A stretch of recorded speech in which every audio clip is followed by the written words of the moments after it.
89.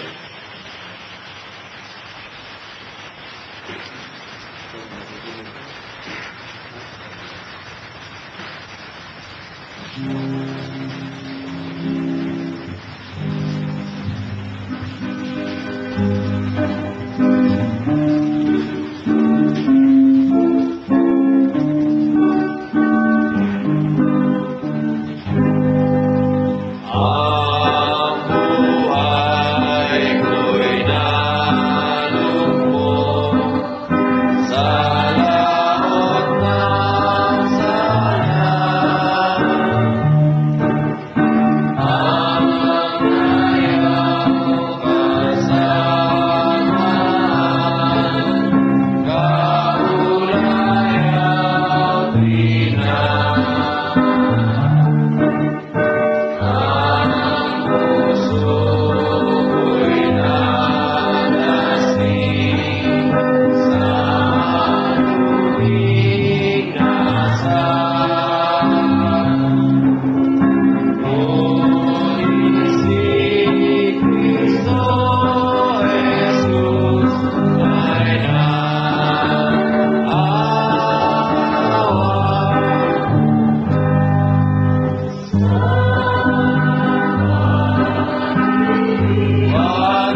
25 po.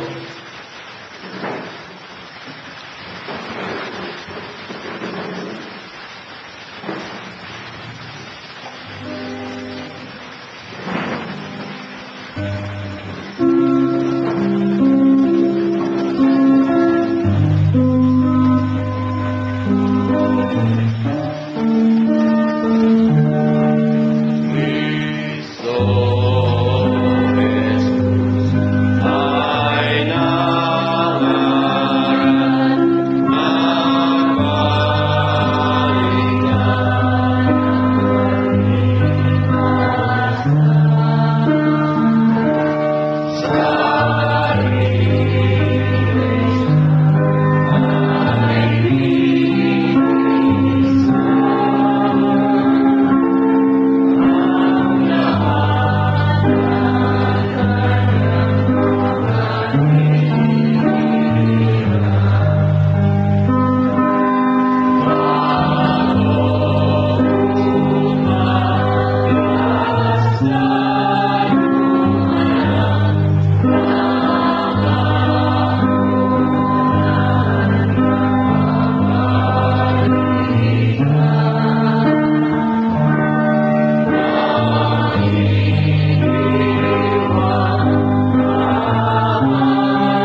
Dos po, number 2.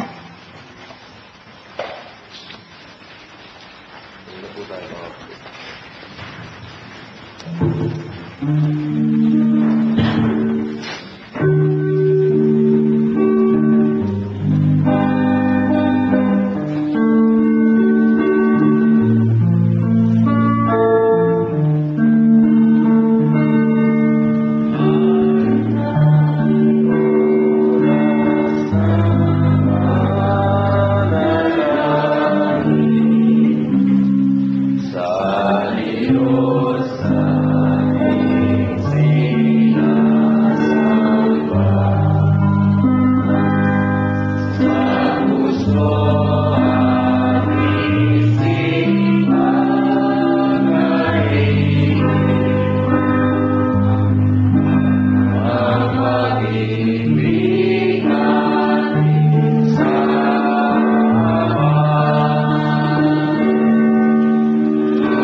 Diyos na siya ang patuloy po namin kinakautangan ng aming buhay kalakasan.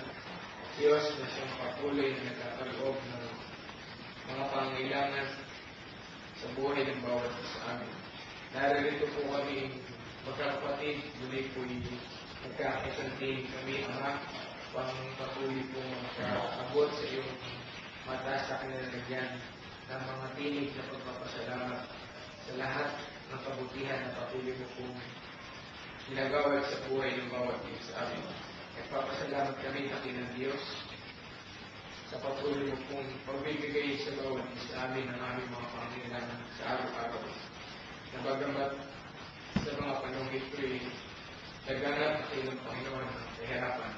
Subalit, patuloy mo pong tinutulungan kami mga lingkod mo, pinagkakaroon mo po ang pangangailangan ng aming isang bahayan.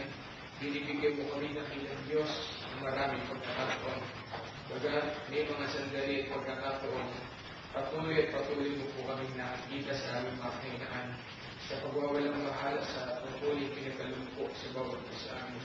Nagpapasalamat kami na inyong Panginoon na sa kabila ng lahat ng bagay ay hindi mo po kami pinababayaan, hindi mo po kami iniwanan na inyong Panginoon, kundi pagpos patuloy mo pong pinadaranas sa amin ang iyong pag-ibig, ang iyong kagandahan doon.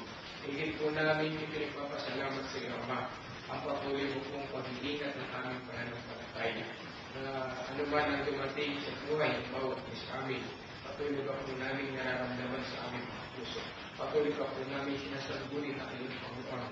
Lalong-lalo na po ang dumarating ang pag-aalinlangan sa aming mga sarili.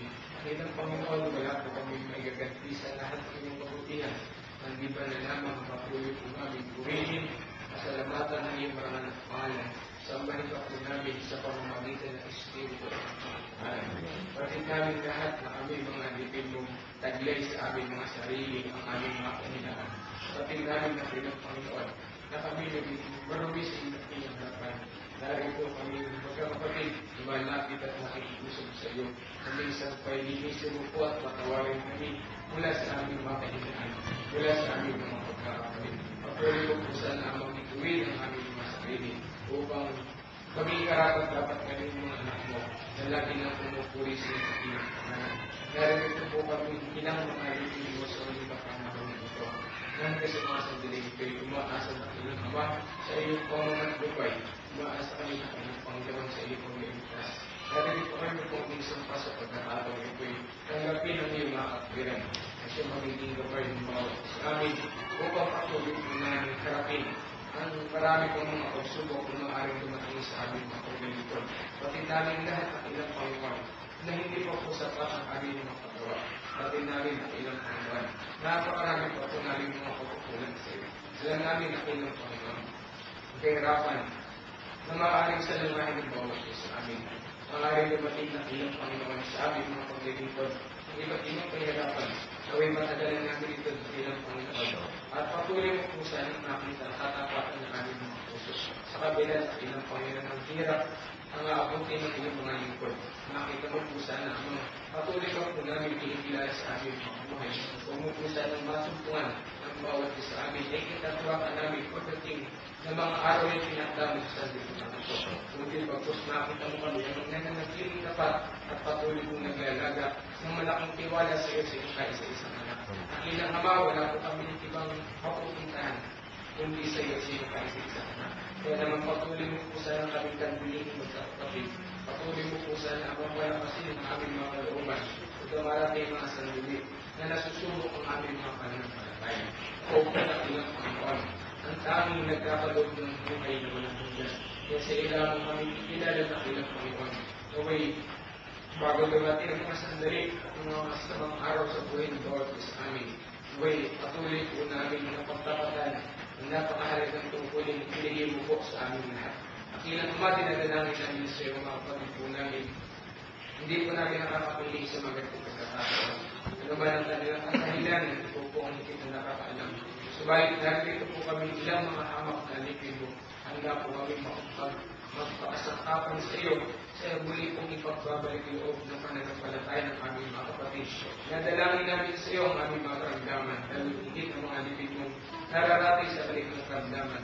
Minsan pa inuwi mo po na iyong magpalang kamay ang naluwas sakit sa aming lupang katawan. Pagkalooban mo sa kanyang pagalingan, pagkalooban mo kami ng malusog ng pangangatawan.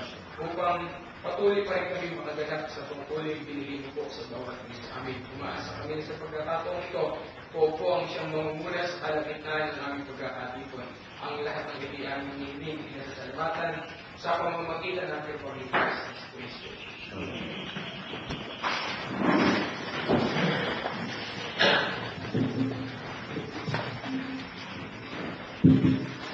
Magandang hapon po sa amin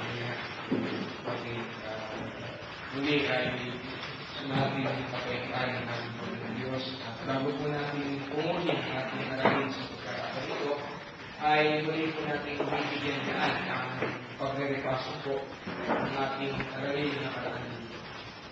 Isis Alexa po. Magandang hapon po sa ating lahat. Ang pagsapon natin ng nakaraang linggo ay ang diwa ng kagiling bahagi ng katawan. Ito po yung iglesia ni Kristo ayon sa Biblia. Sa unang bahagi po, sinabi sa unang Korinto na kayo nga ang katawan ni Kristo at bawat isa ay sama-samang siyang pamilya. Dito po malinaw na mayroon lamang pong iisang katawan, yun nga po si Kristo, at tayo po mga mananampalataya ang tinatawag ng mga sangkap.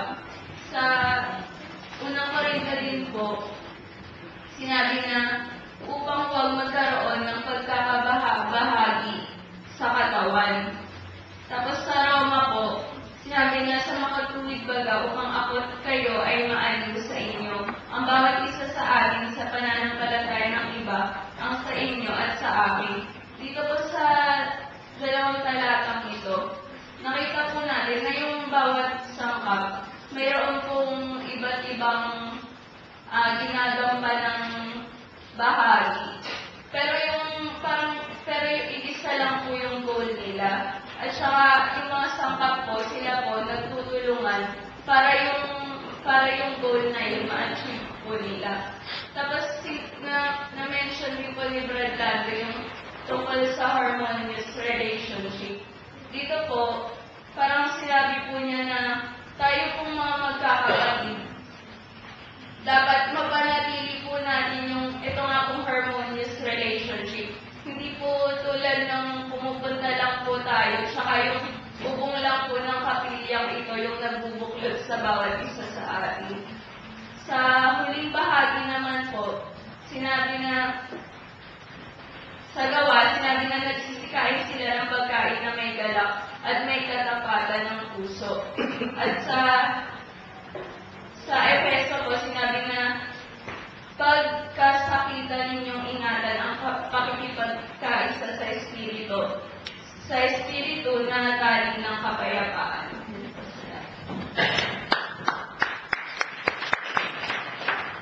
Salamat po kay Alexa sa aming pong pagsariwa sa ating aralin na po.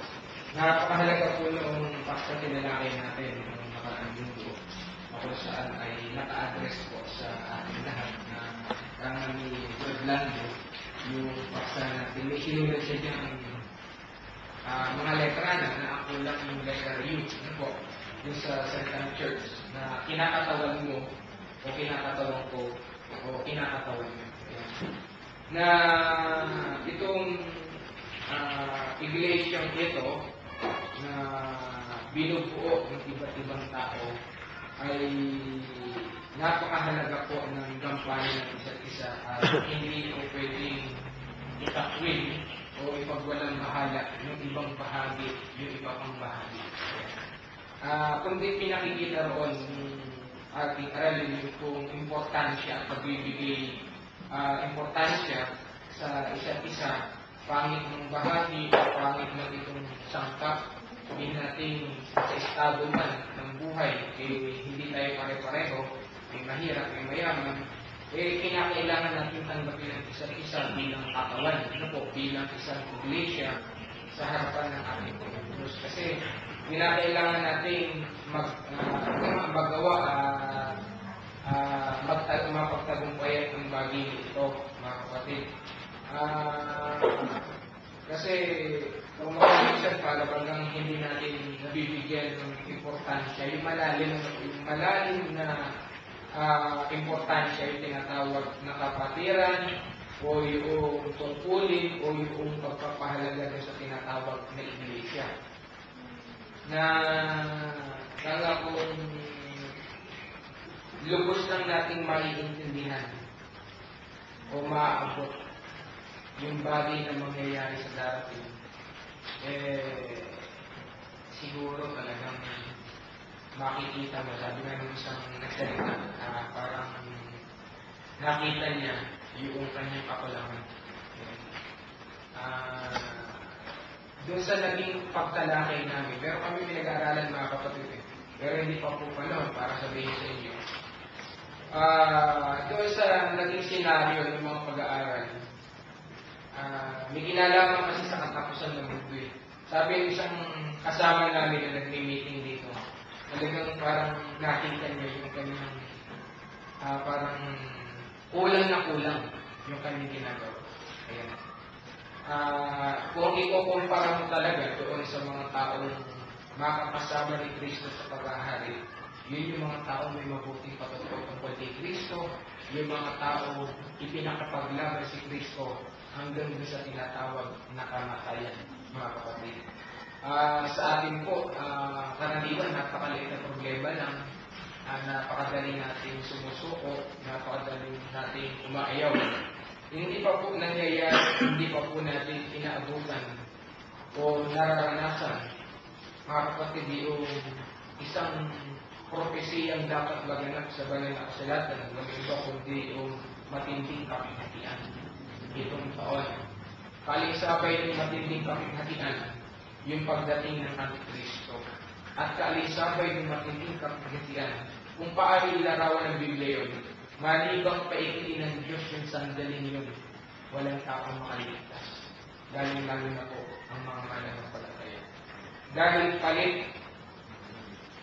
pananampalataya sa ikabubuhay mo sa daigdig nito. One word, ano sabi ka rin, Brad? One government. Hindi ka po pwedeng makabili nang wala kang tatak. Hindi ka po pwedeng makakain nang walang palatandaan nakakita sa iyo. Pag wala kang tatak ng Antikristo, hindi ka po pwedeng kumain. Yan yung mga mabibigat na dadanasin na mga lingkod ng Panginoon Diyos.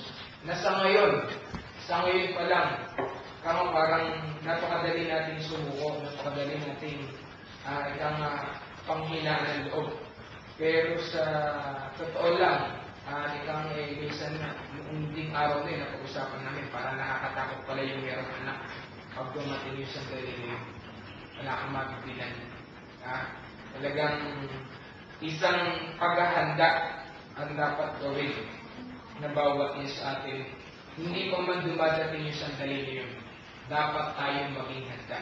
Kaya sabi nga ni Kristo, sa abay ka ng aliping masama, nadatnan na hindi gayon ang kanyang ginagawa. Diyan ang pagtamis at pagnangalit ng ibig. Huwag natin kantayin o hintayin na dumating ang ating Panginoon Kristo na hindi tayo nakahanda.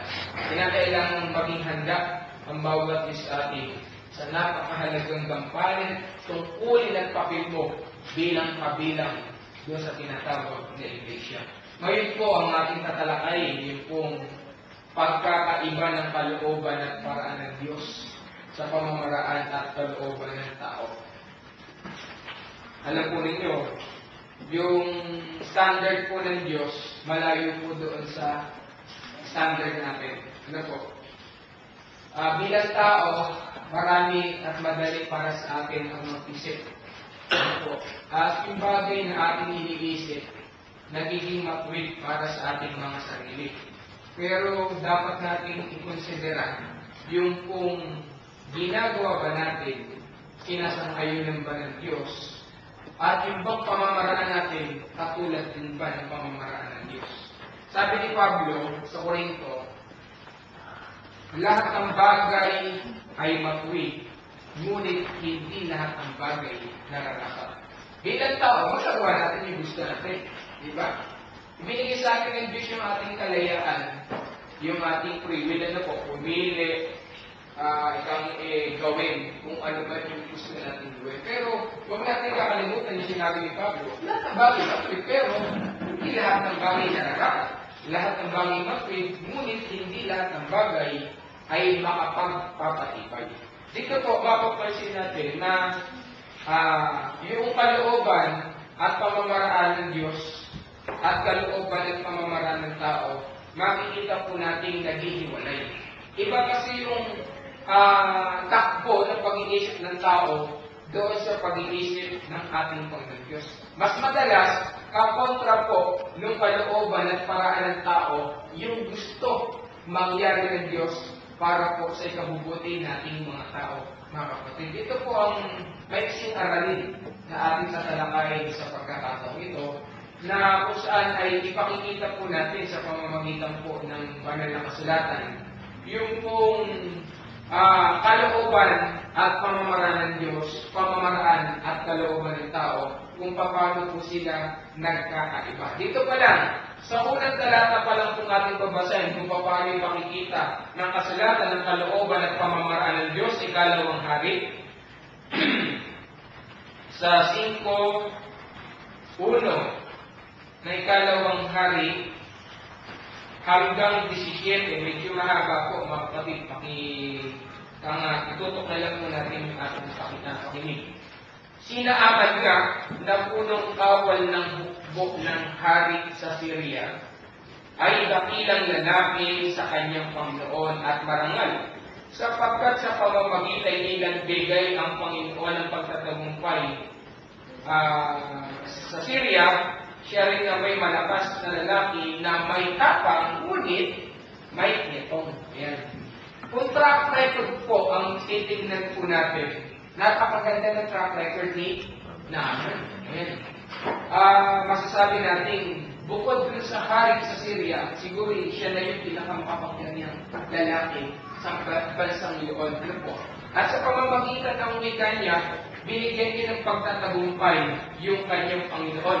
Mga kapatid, siya matapang, marangal lalaki, ngunit meron siya isang problema. Meron siyang sakit na ketong. Ayan. At ang mga taga-Syria ay nagsilabas ng pulupulutong at nagdala ng bihag na mula sa lupain ng Israel na isang dalagita at siya naglilingkod sa asawa ni Naaman. Ayan, kung nga po naging uso yung digmaan, pagsako, yung po kanilang nagiging bihag, ginagawa po nilang alipin. Isang pagkakataon, nung meron silang bihag ng mga Israelita, na kabilang dito yung isang dalagita, na naglilingkod naman sa asawa ni Naaman. Ngayon, mapansin yung dalagita na problema ng asawa ng kanyang Panginoon, na yung kanyang Panginoon ay mayroong ketong nagbigay siya po noong suggestion na sinuggest niya na mayroong propeta sa Israel at iyak na matutulungan ang punong kawal na sinaaman sa kanyang kalagayan. At namarinig ito ng mga kawal, ano po, sinabi sa hari na sa Syria, sinabi niya sa kanya ng babae,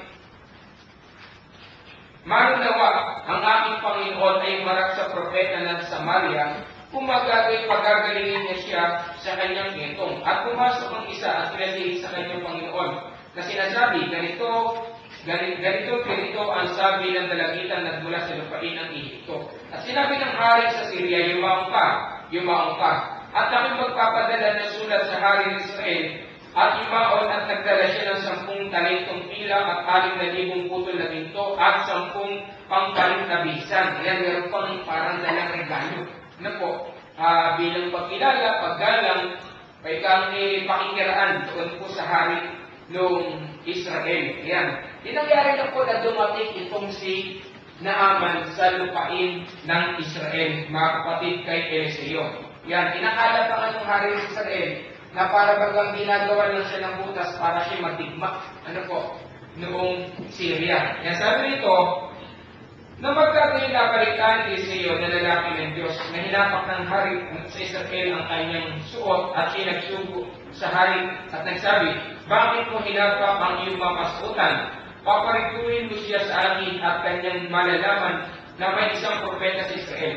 Sa kanila Paraon si Naaman, nadala ang kanyang kabayo at ang kanyang mga karo at tumayo sa pintuan ng bahay ni Eliseo. Ito yung aralan na po. Yung pagkakaiba ng kalooban at paraan ng Diyos sa kalooban at paraan ng tao. Sabi ito, at si Eliseo ay nagsugo ng sugo sa kanya na nagsasabi, ikaw ay lumaon at maligo sa Hordan na makapito at ang iyong laman ay sasauli sa iyo at ikaw ay magiging malinis. Ngunit si Naaman ay nagalit at umalis at nagsabi, narito, aking inakalang walang pagsalang lalabasin niya ako at tatayo at tatawag sa pangalan ng Panginoon niyang Diyos at pagagalawin ng kanyang mga kamay sa kinaroroonan at mapapawi ang ketong. Ayan. Hindi ba ang aban at ang parpar na mga ilog ng Damasco ay mainam kaysa lahat ng tubig sa Israel? Hindi ba ako makapaliligo sa mga yaon at magiging malinis sa gayon umilit siya at umalis sa pag-iinit? Nagalit si Naaman. Ito yung mentalidad ng tao. Ayan. Kung mga ito si Naaman, marangal, matapang, at hindi pangkaraniwang tao, ine-expect niya, lalabasin siya ni Eliseo. Ang nangyari, hindi na siya nilabas ni Eliseo, nag-utos pa. Inutos lang, gusto utosan na magpunta kayo ka din sa ganitong ilog, na sa ilog ng Hordan. So, bukan na makapito at gagaling kay Ika.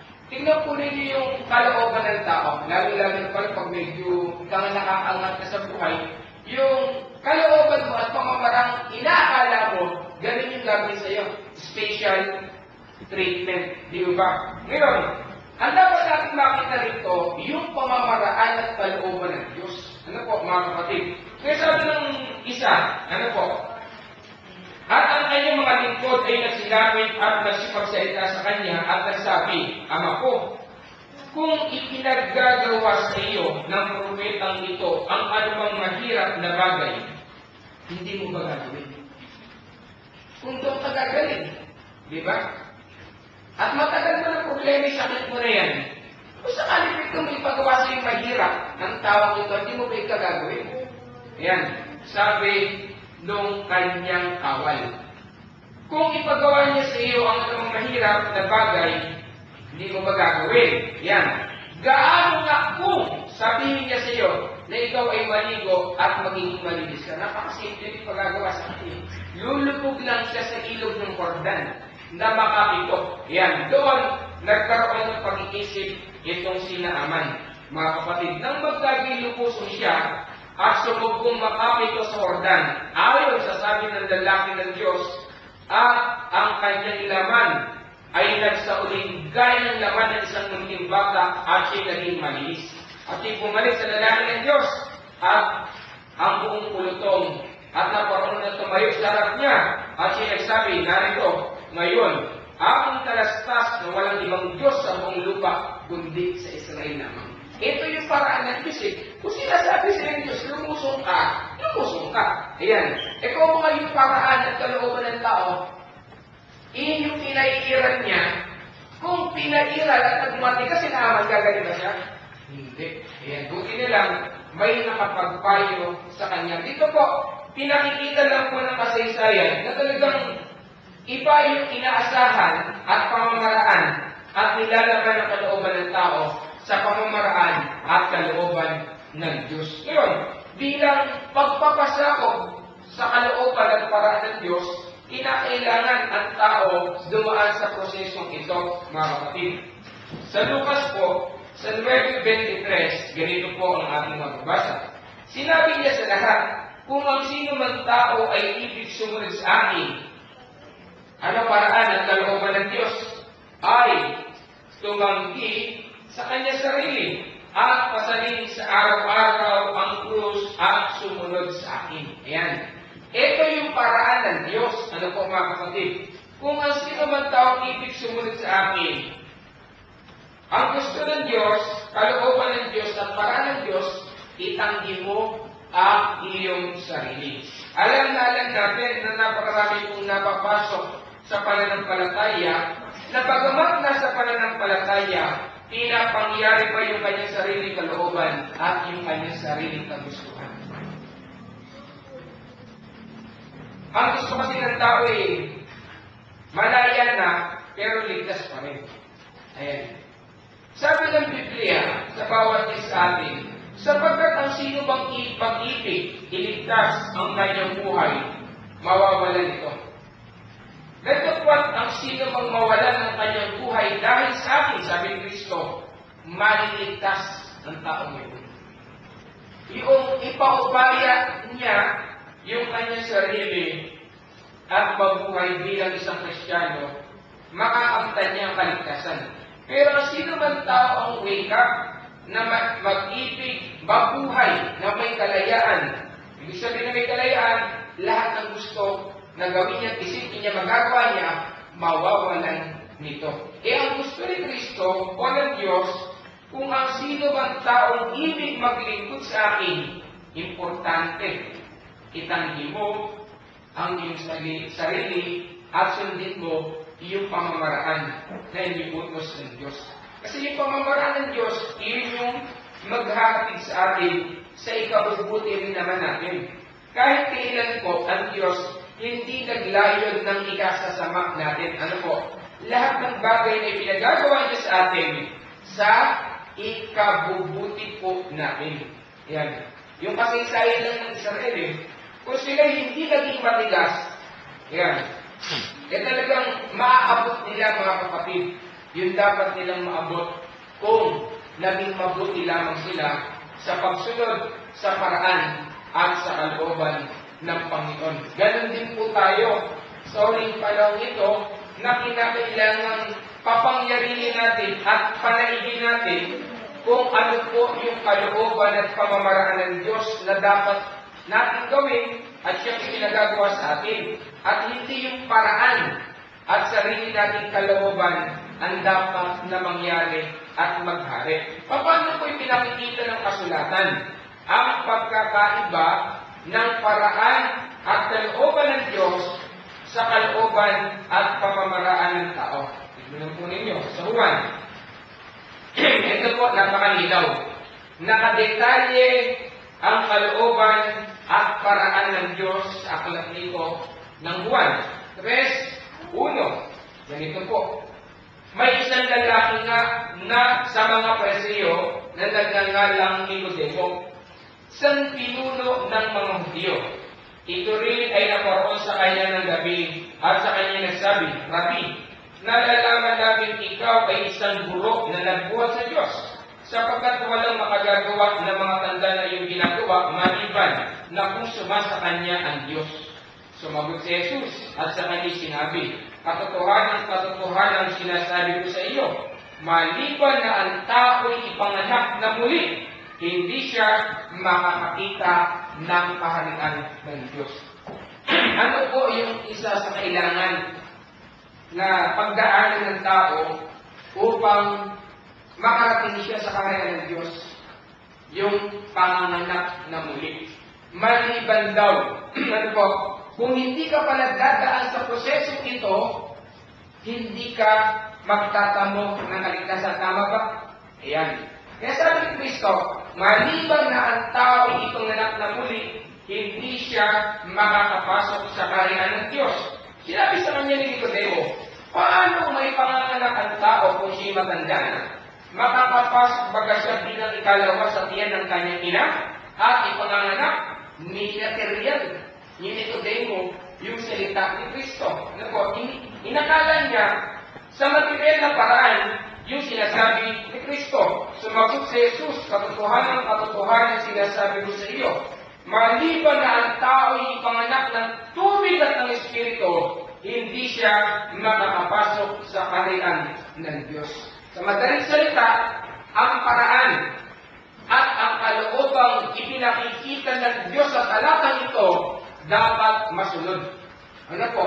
Kinakailangan ng tao dumaan sa proseso ng bautismo. Yan. Yan yung tunay na paraan at kalooban ng Diyos. Ngayon, ano po yung paraan at kalooban ng tao? Bagamat sa Biblia rin po bumabasa. Ito po, pakinggan ninyo. Lucas 23, 39, 43, pakinggan po ninyo yung kalooban ng tao. At siya'y inaripusta ng isa sa tampalasang nabibitid na sinasabi, hindi baga ikaw ang Kristo? Ito po yung senaryo na nakapako ang ating Panginoong Kristo sa bundok ng Golgotha. Ayan. Ngayon, meron pong dalawang tulisan na nakapako sa magkabila ng ating Panginoong Kristo. Sabi ng isang tulisan, hindi baga ikaw ang Kristo? Iligtas mo ang iyong sarili at kami. Yan may panunuyang salita ng isang tulisan. Dapat sumagot ang isa, yung isang tulisan. At pagsaway sa kanya sinabi, hindi ka pa ba natatakot sa Diyos? Yawang ikaw ay nasa gayon ding kaparusahan. At tayo sa katotohanan ay ayon sa katwiran, sapagkat tinanggap natin ang nararapat na kabayaran sa ating mga gawa. Dahil magnanakaw sila, dapat lang sila. Sabi ng isang tulisan sa kanilang kalagayan. Dapat ang tao ito, si Kristo, ay hindi gumawa ng anumang masama. Ayan. At sinabi niya, yung huling tulisan na salita, alalahanin mo ako pagdating mo sa iyong kaharian. At sinabi sa kanya, katotohanan sinasabi ko sa iyo, ngayon ay kakasamahin kita sa paraiso. Ayan. Ito pong senaryo ito, kung tawagin ay kay Dimas, madalas pong ginagamit ito ng ibang tagapangaral. Na sinasabi ng ibang tagapangaral, ano ang sabi ni Kristo doon sa isang tulisan? Ngayon, hindi bukas, hindi sa makalawa, hindi sa darating na araw, kundi ngayon, kakasamahin kita sa paraiso. Ano ba ito ginawa ng isang tulisan? Nanampalataya lang kay Kristo. So, hindi na kailangan ng relihiyon. Hindi na kailangan ang bautismo. Ito yung paraan at kalooban ng ibang nagpapaliwanag. Balikan natin yung tres ng buwan. Ang tunay na kalooban at paraan ng Diyos, maliban na ang tao ay ipanganak ng tubig at espiritu, hindi siya makakita ng kaharian ng Diyos.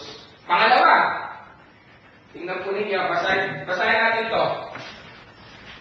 3:14 po ng Mateo, tingnan po ninyo ang halimbawa na ginawa ng ating Panginoon Kristo. Datapwat ibig siyang sansalain ni Juan na nagsasabi, kinakailangan ko na ako'y iyong bautismuhan at ikaw ang naparin sa akin. Ngunit pagsagot ni Jesus ay sinabi sa kanya, payagan mo ngayon, sapagkat ganyan ang nararapat sa atin ang pagganap ng buong katwiran na magkabit pinayagan niya siya at nang mabautismo si Jesus. Kung si Kristo dumaan sa proseso ng bautismo. At sabi nga ni Juan, nag-aalang na siya, parang pakiramdam niya hindi siya deserving. Ano po? Na siya ang magbautismo kay Kristo. Ayan.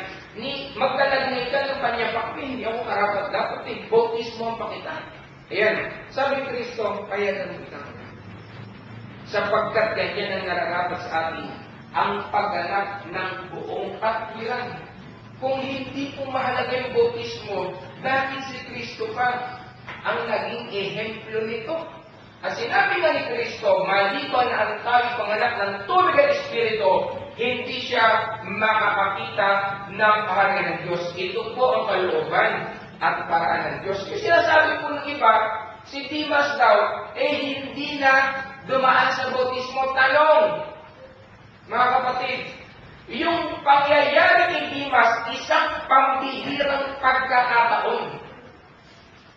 Hindi na po kailangan at wala ng oras para si Kristo at si Dimas ay gumawa ng tinatawag na pagbabautismo. Yan.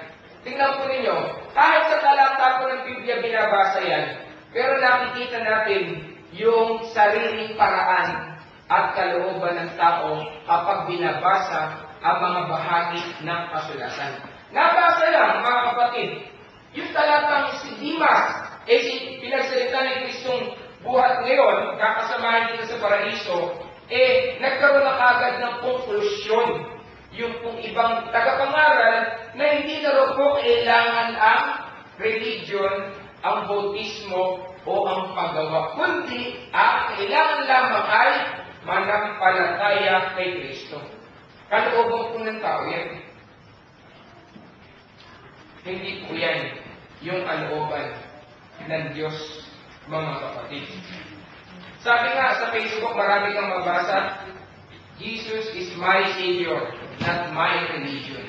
Ayan. Ano ba yung religion, mga kapatid?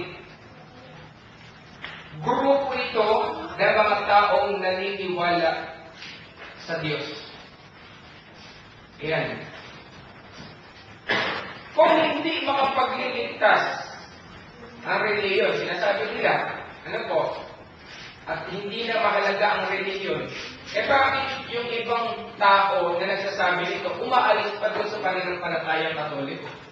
Gayong kung ang kailangan mo lang naman palit pananampalataya, di po ba? Ngayon, punto nga po, yung pong grupo o yung mga tao nagsasama-sama para kumilala sa Diyos, mga kapatid, yun yung tinatawag na mga taong kumikilala sa Panginoon o yung mga taong relihiyoso. Yan. Ngayon, tayo po mga kapatid, alam natin sa ating mga sarili na ang Diyos man po ay mayroong grupo o mayroong tinatawag na samahan. Yan. Kaya tayo man mga kapatid, kinikilala natin sa ating mga sarili na pinakailangan natin matipon doon sa grupo o samahan ng Diyos, mga kapatid.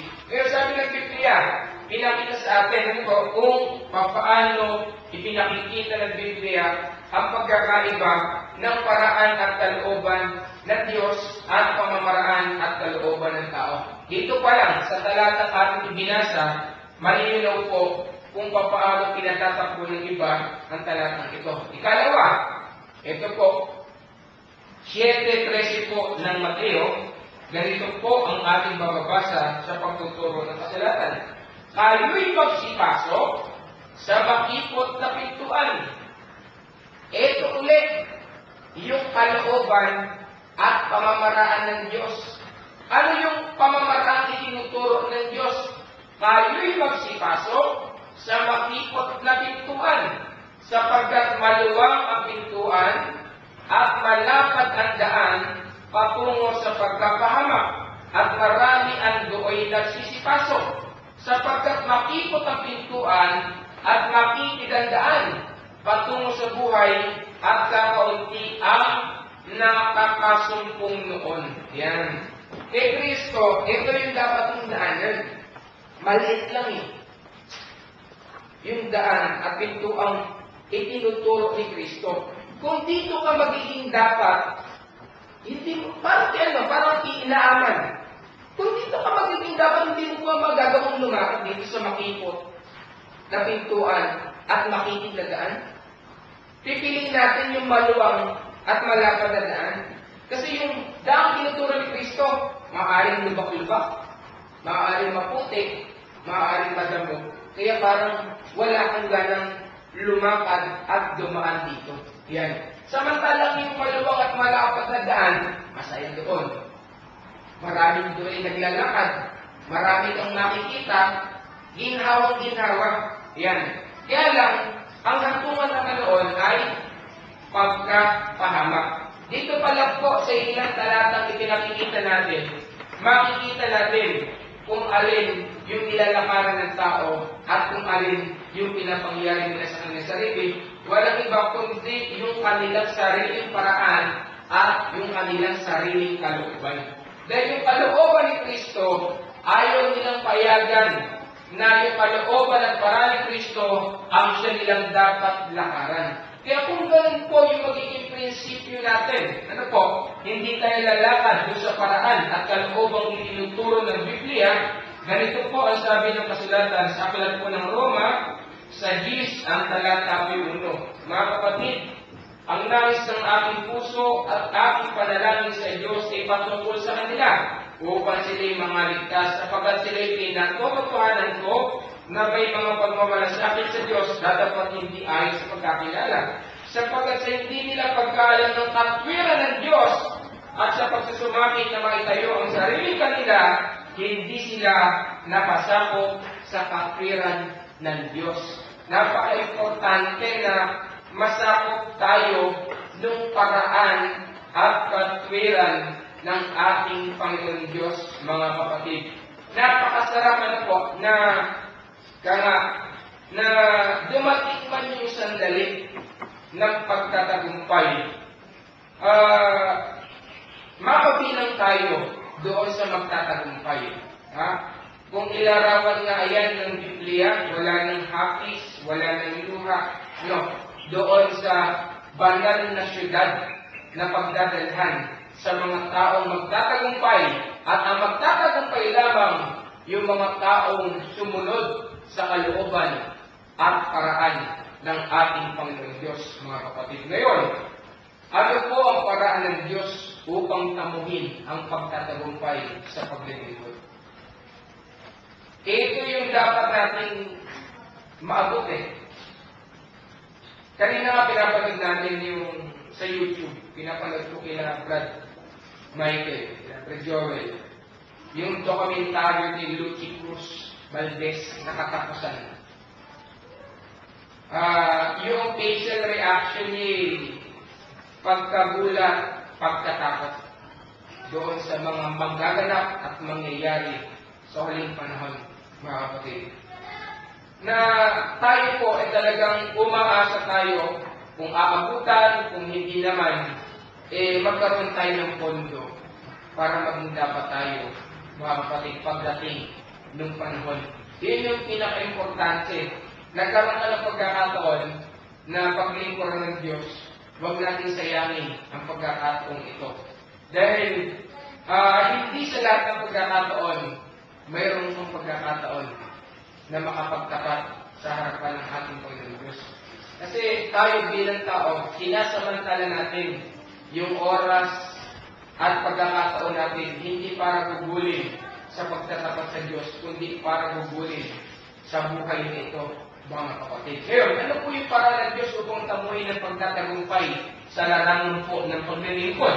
Ganito po sabi, Mateo 17:5.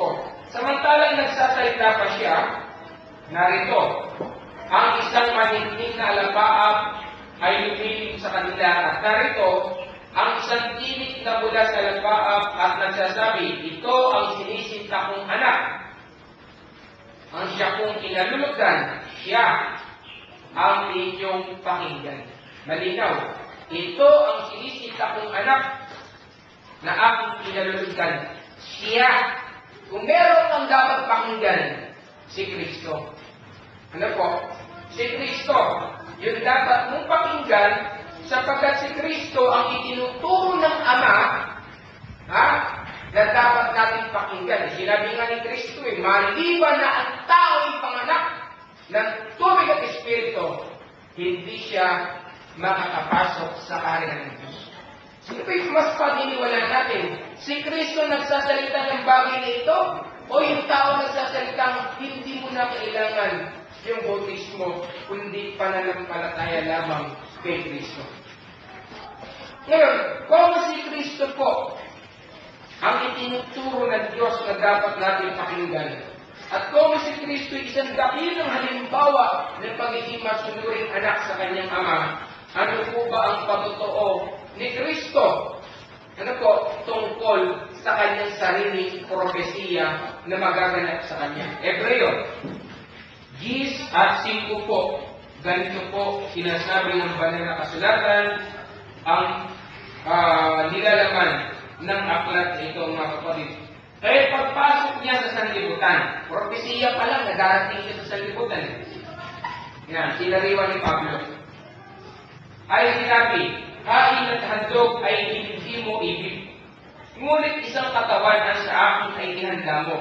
Sa mga handog na susunugin at mga hain patungkol sa mga kasalanan ay hindi ka nalulukod.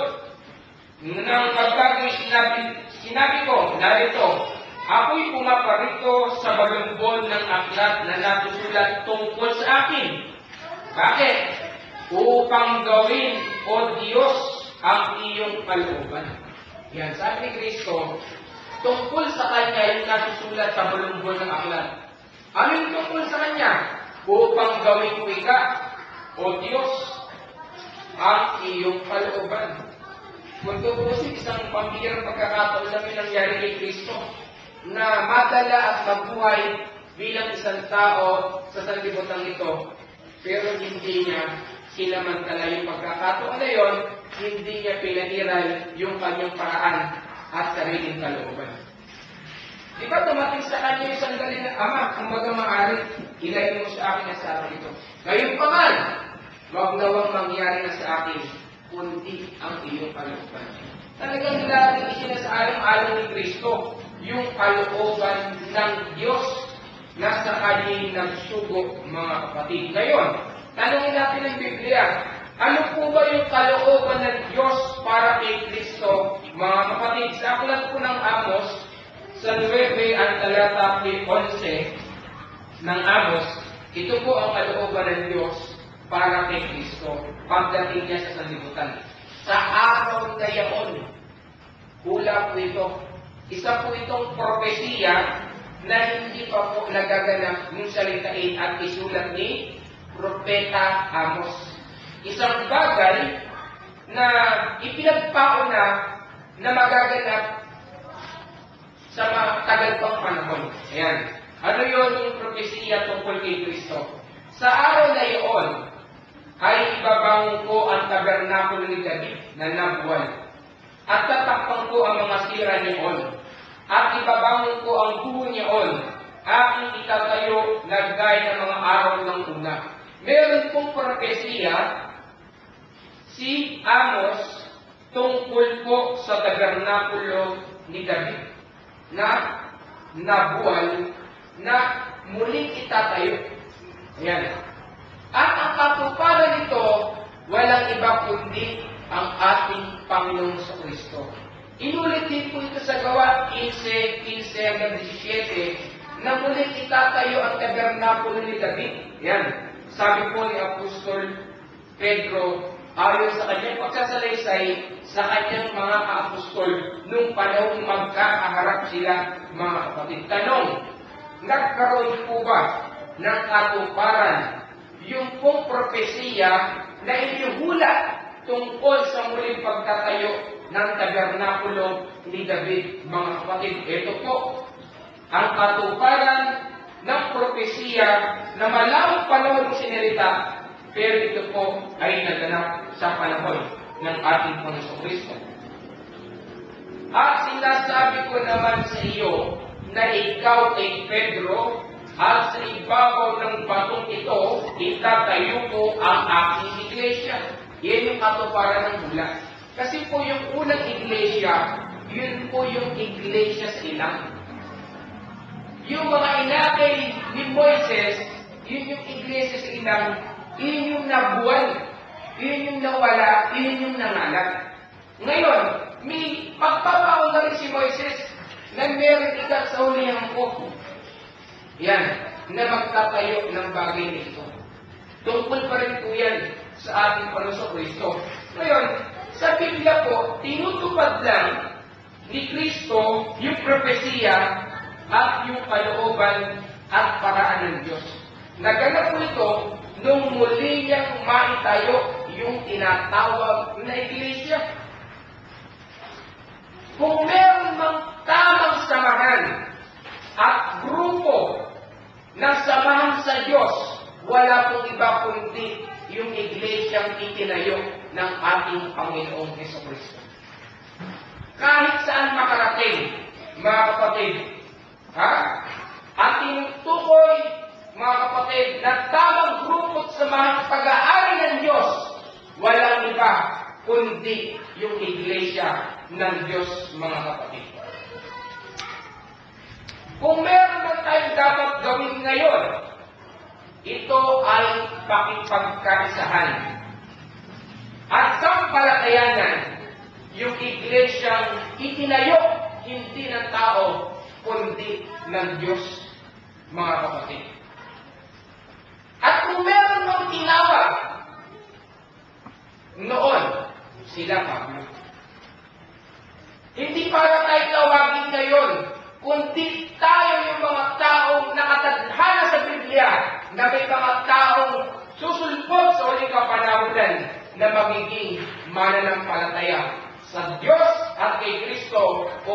iba kundi sa Iglesia ng Diyos kay Kristo Jesus, mga kapatid.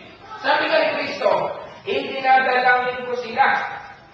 Hindi ang sanlibutan ang dinadalangin ko. Ito yung senaryong papapalit na po sa langit si Kristo nung malapit na siyang mamatay. Hindi ang sanlibutan ang dinadalangin ko, kundi yung mga taong sa akin ay ibinigay mo sapagkat sila'y iyo.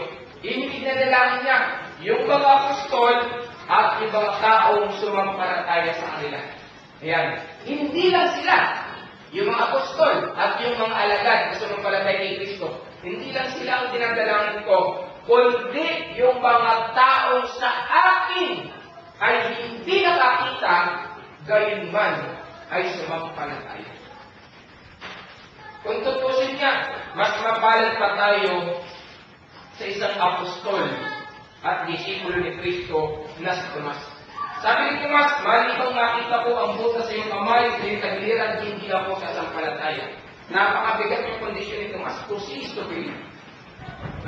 Kung hindi niya magagawa yung bagay na kanyang hinihiling, hindi siya mananampalataya, muling nabuhay ang kanyang guro. Pero, nung dumating yung sandali, nagpakita sa kanya si Kristo. Tomas, sabi ka rito, idalitin mo ang iyong daliri sa butas sa aking mga kamay at sa butas sa aking tagiliran. Huwag lang di mapanampalatayin, kundi mapanampalatayin. Kaya ito mangyari mga kapatid na maidalitin ni Tomas yung kanyang daliri sa butas ng kamay ni Kristo. Sabi niya, Diyos ko at Panginoon.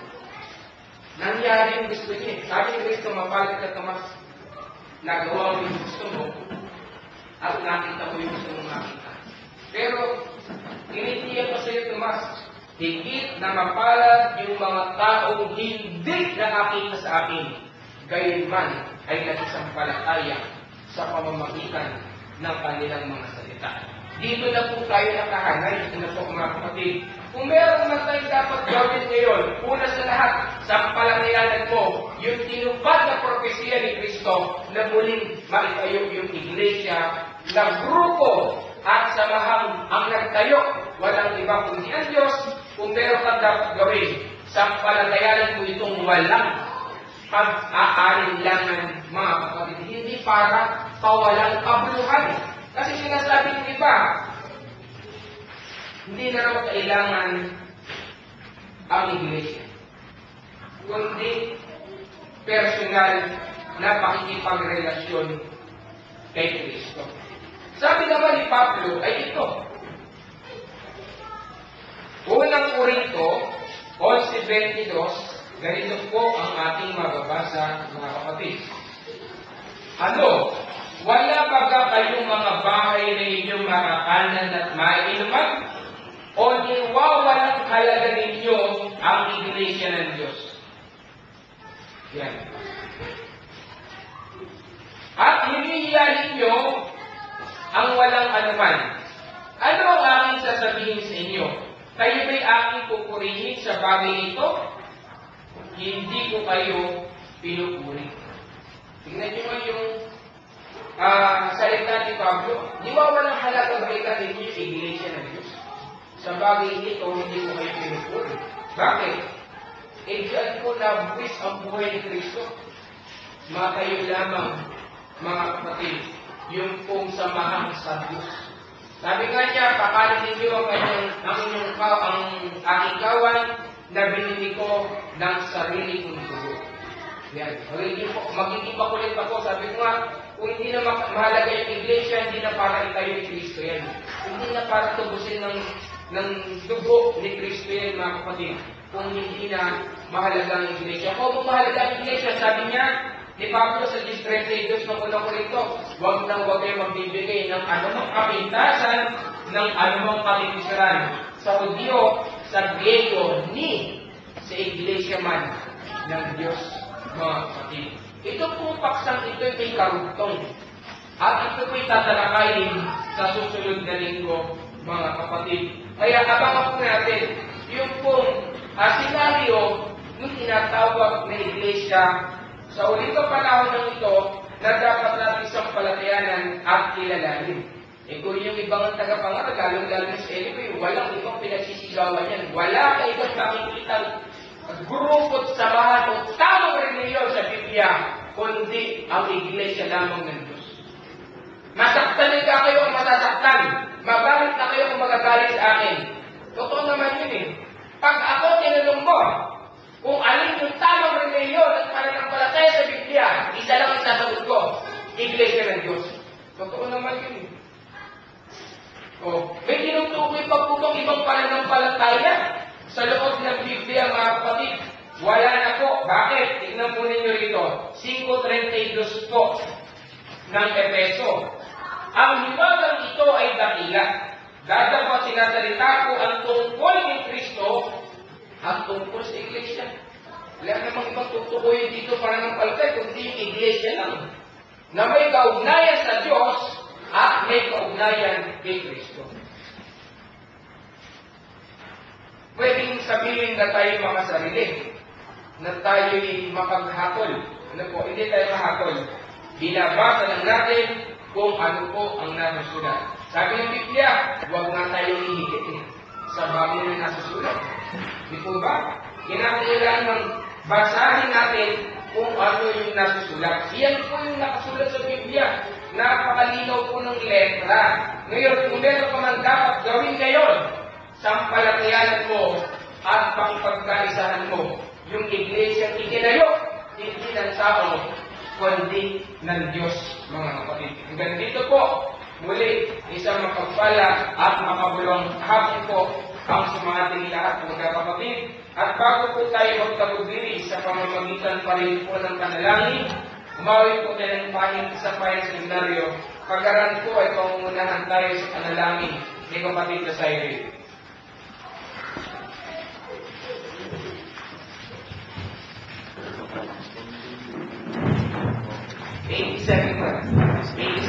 Ayun po tayo mga 87.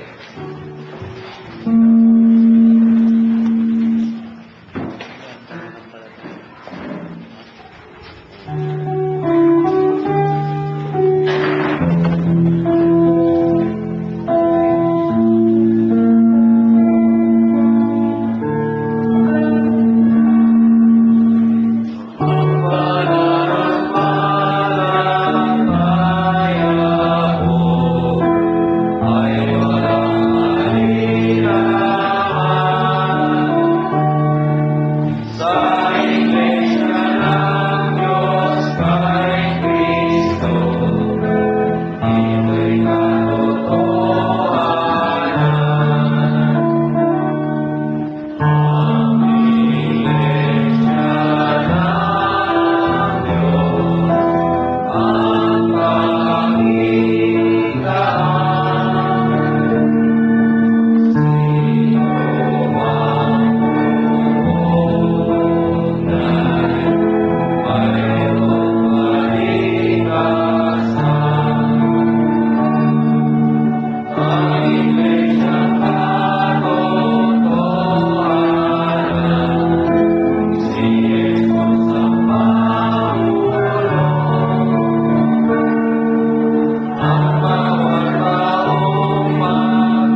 kahit kalakasan.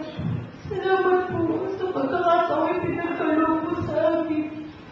Upaparinig po po yun namin na kayo ang aral at kapriyan. Salamat po tinayaan mo pa rin makapaglingkod kami sa iyo sa mga sandali ito. Ama, salamat po sa patuloy niyo pong pag-iingat at pagliligtas sa bawat isa sa atin.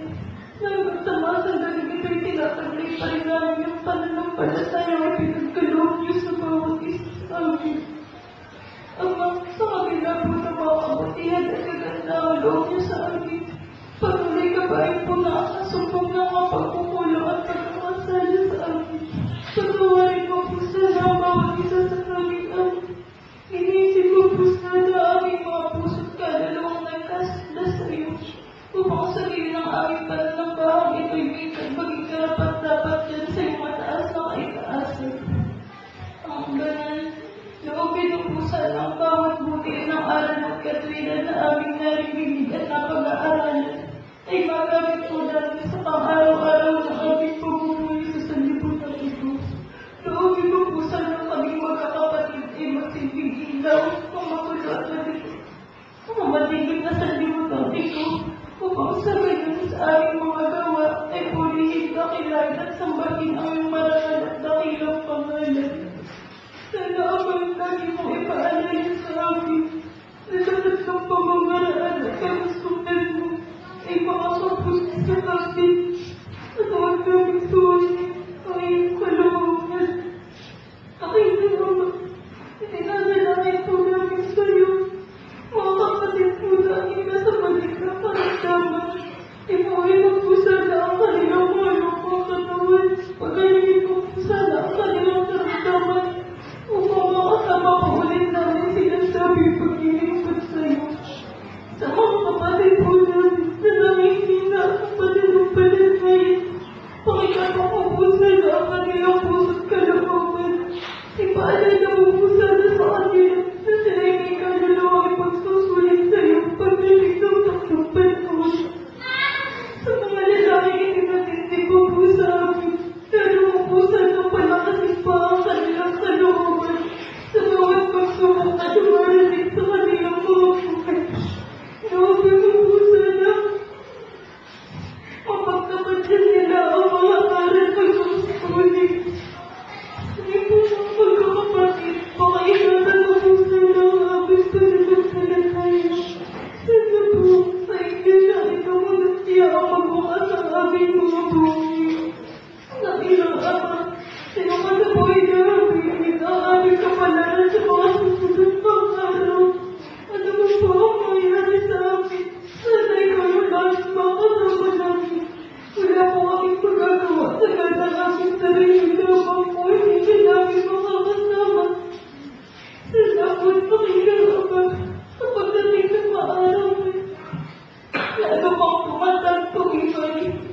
Ang pananampalataya ay pinagkaloob mo sa amin.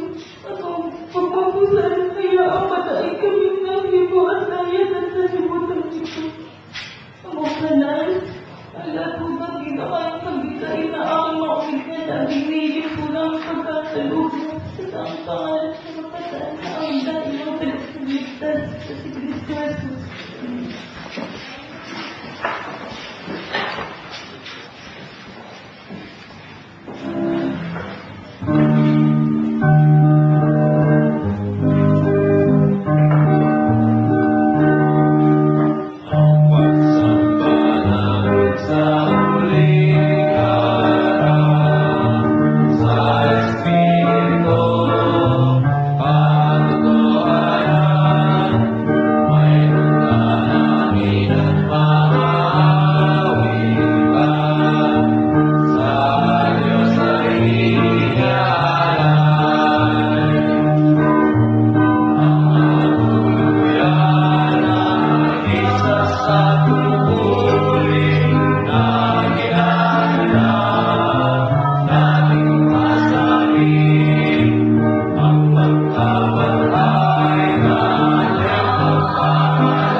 iyo at sa iyong kaisa-isang anak.